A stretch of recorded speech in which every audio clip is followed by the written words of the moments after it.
Hopefully the next fight we get with the Big Daddy, I'll be able to get him in this area as well. So I'll be able to get that turret involved in the fight there, which is what I probably should have done with the previous fight, but I didn't really have the opportunity to. Anyway, I think we have everything in this area, just making sure I got that audio diary over there.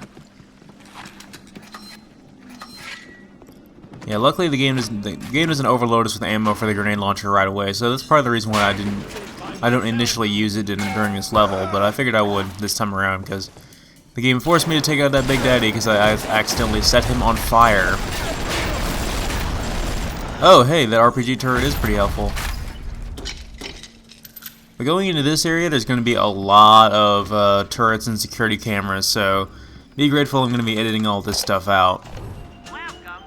Conveniently, though, there's this vending machine here. We can buy more frag grenades and spend our maxed out money that we have, so let's go ahead and buy some of those.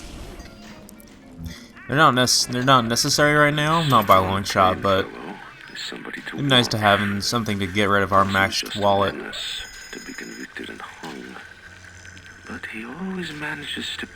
This camera is a little bit too high up to hack, so if you want, just go ahead and blow it up. And you can destroy cameras, and they will drop. Sometimes they'll have loot, but nothing that we can really get right now. Not as much of a penalty for destroying cameras in this game as there is in Deus Ex 3, although you can't hack cameras directly in Deus Ex 3, you can only hack the security hub. But then you have control of all the cameras, so it's quite the trade-off there.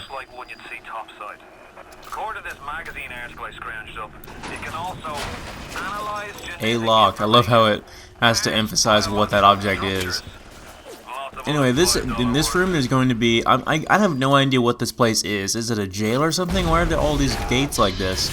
But there's going to be several turrets in this room. Maybe about 4 or 5 turrets. And I'm going to try to hack all of them and get them all on my side, which is very tricky to do, because as soon as you hack one, then the multitude of others are going to start attacking each other. And that's going to be the annoying part. So it's quite tricky to do, but I want to make sure I get all of them without them blowing each other up. Some good stuff hiding over here. Especially with this right here, because you'll get this, dang it. I hate having to reload and then not being able to hack it. At least in Bioshock 2, you can hack something just if you're near it. It doesn't matter if it's disabled or not. Just if you disable it, then you won't be taking damage. Yeah, there's one thing about the rate of fire on the RPG turrets makes it to where they'll probably still fire off another shot even after their target is dead, just because it died after the shot has to travel through the air, and when it actually impacts, they're still thinking it's alive, so they fire off another shot and it just ends up doing damage to you. It's really, really annoying, and that'll lead to some hilarious shenanigans later on where the rockets are just flying at me for no reason, like it's trying to kill me or something. So anyway, we got what Peach asked us to go find, the research camera, and what we'll be able to do with that is take pictures of every enemy in the game and get research points on it, and what that allows us to do is unlock certain upgrades by researching them to a certain degree. Now, what our objective is in this level is to research spider splicers to a certain extent where he will we'll be able to fight them like normal. And that's what I was saying earlier about the spider splicers, is right now they're too tough to be able to fight, but with the increased damage bonuses we get from researching them, we'll be able to fight them like normal enemies. So I want to go ahead and take the liberty of taking at least 3 or 4 pictures of every enemy that I see from now on until I max out my research on every enemy in the game.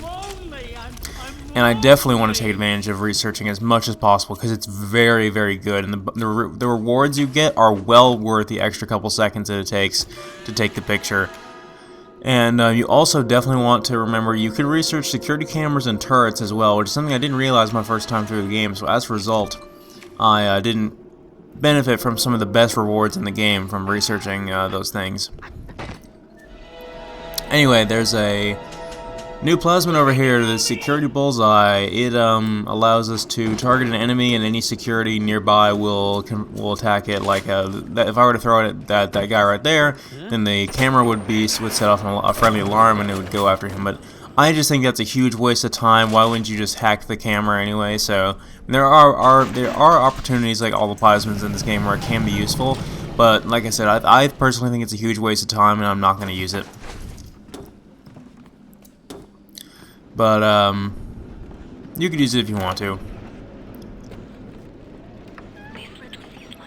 But yeah, the research bonuses, it's definitely going to be well worth it, and the research camera it uses film, consumable film, to take the picture, so it does cost something to take the picture, but film is very cheap and you can buy it in bulk, so it's really easy to get all of a lot of film, so you really don't have to worry about running out. And what I was saying about destroying the security cameras earlier is pretty much the only loot they drop is film for your camera, so that's something else to keep in mind. Take the man's pictures and let's get the hell out of this place. Yeah, you said it. If things weren't bad enough, it seems that even our water system sprung a leak. Anyway, there's another camera here, so I'm going to go ahead and research that. There's going to be a couple more enemies that are going to come at us through this hallway. This is scripted to a certain extent. But spider splicers will not appear normally like other enemies do for the time being. They will, spider splicers in this level will only appear at certain times, and in certain locations rather, and so you'll have to explore pretty much the entirety of this level to be able to find all of the fixed spawns for spider splicers to get all the research that Peach wants you to get. So as a result, I don't know if I mentioned before, using the iron sights for the machine gun is actually pretty useful there, as you saw. Not compared in the pistol though, it's pretty much useless because you have that circle reticle. I think I did mention that before. Here's another one right here. Let's go ahead and take a picture of him in midair, and you get graded on the quality of the picture, depending on how centered the subject is, and if there's a lot of action going on, if there's multiple subjects, and you get penalties if you've researched the same subject more than once. So I like to keep taking pictures until we get like a low C rank, and then just stop. And then if you're really high in your research, like towards the later levels of research, then you won't be able to. There's some pictures that the score will be too low to even take the picture in the first place. But we got a new physical tonic there from that research. We got the Scrounger, which allows us to change the loot that we get from certain objects that contain loot. And I'll be using that a little bit later. I'll be explaining in more detail what it does. But I actually quite like it. I think it's actually pretty useful. But I'll be explaining more about how it's useful in the next level for a specific reason. All this area over here is pretty much optional, but there is some good stuff over here. And I want to take advantage of finding all the spider splicers over here. There's only one in this area, really. And he's not... Ooh, dang, I hit him in the face. You can't really set enemies on fire when they're in the water, but I can always hit him with a sonic boom. I wanted to use the electro ball, but I'm also in the water, so it'll do damage to me as well. It won't instantly kill us, but still. If you're noticing some of the hacks I'm doing now, you might notice that there's some different pipes that are appearing in the mix there. There's ones that are extra narrow, which speed up the flow of the water, and then or the whatever kind of liquid I guess it is. And then there's the squiggly ones, which will slow down the flow of the liquid as it passes through that piece. So that's what those do. So this room has a secret loot stash in here with a turret and a safe. So we're gonna go ahead and hack that, I suppose. That turret's not really gonna be all that useful in here, but there might be some enemies that'll come out at us, like this guy.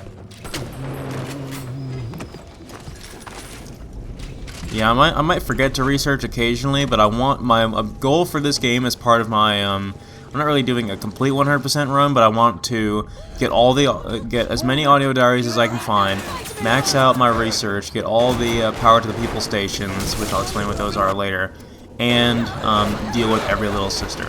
So that's what I plan to do for 100%. I'll mention that again when we actually get to explain what a power to the people station is.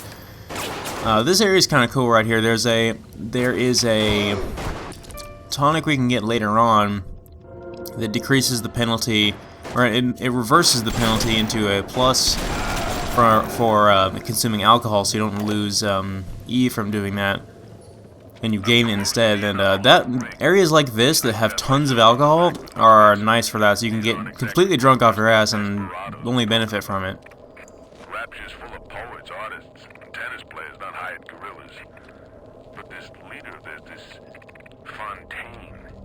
He seems to know his way around the grid. He keeps his nose clean, but not so clean. The right people don't know he's not to be trifled with.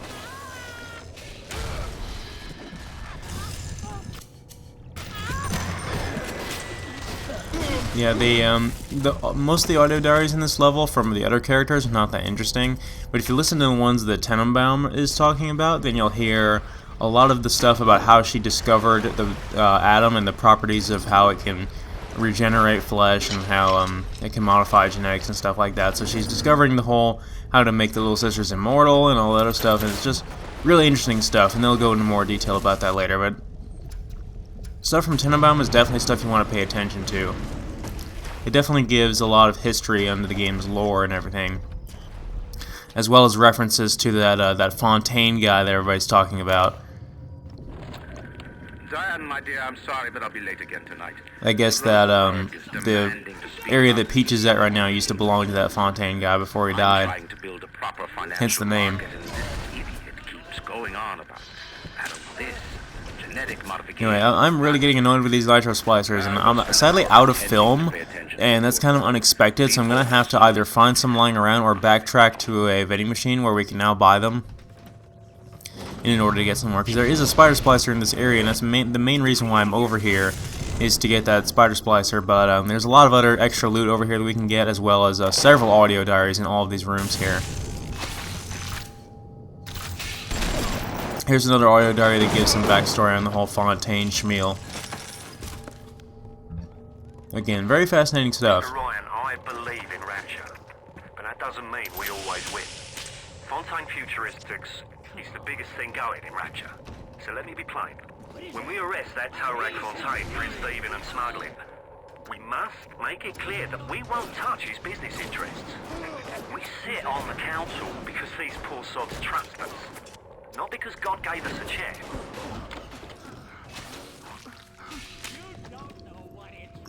You gotta remind us how obscenely broken the sonic boom is. You know, I have no idea where that nitro spot. Oh, there he is.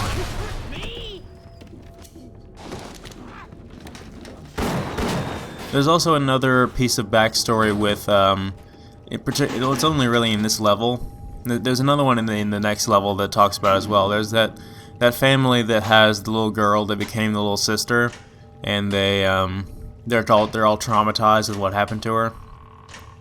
Now there is an audio diary somewhere in here that gave us the code to this room, and this is the woman I was talking about, her backstory. And the next piece of that story is in this room, so I want to be able to get in there, but I want to listen to what the code is.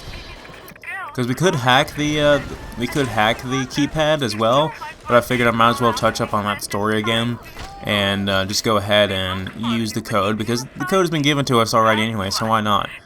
Now the nice thing about Bioshock 2 is if you discover a code to a keypad, whenever you go to that keypad menu, it'll show you what the code is on the side on the little note there. So you don't have to go back and listen to the audio diary again. They did the same thing in Deus Ex 3. If you know the code, you'll be able to see it, and you don't have to go finding it. Oh Lord, what happened here? Saw our Masha today. We barely recognize her. That's her, Sam said. You're crazy, I told him. That thing? That is our Masha? But he was right. She was drawing blood out of a corpse by Fontaine Fisheries. And then when she was done, she walked off hand in hand with one of those awful golems. Masha! Mr. Ryan, Yeah, that's pretty tragic. but that doesn't mean we It also always reminds us of just how messed up this game is. But the previous audio diary went ahead and started again. That's what I was saying about audio diaries that are fixed. When you touch them, they automatically activate, but you instinctively hold A anyway, so you're going to trigger the previous audio diary that you've already picked up, and that's really annoying. So the one that was just playing before about Fontaine is now playing again, so that's annoying.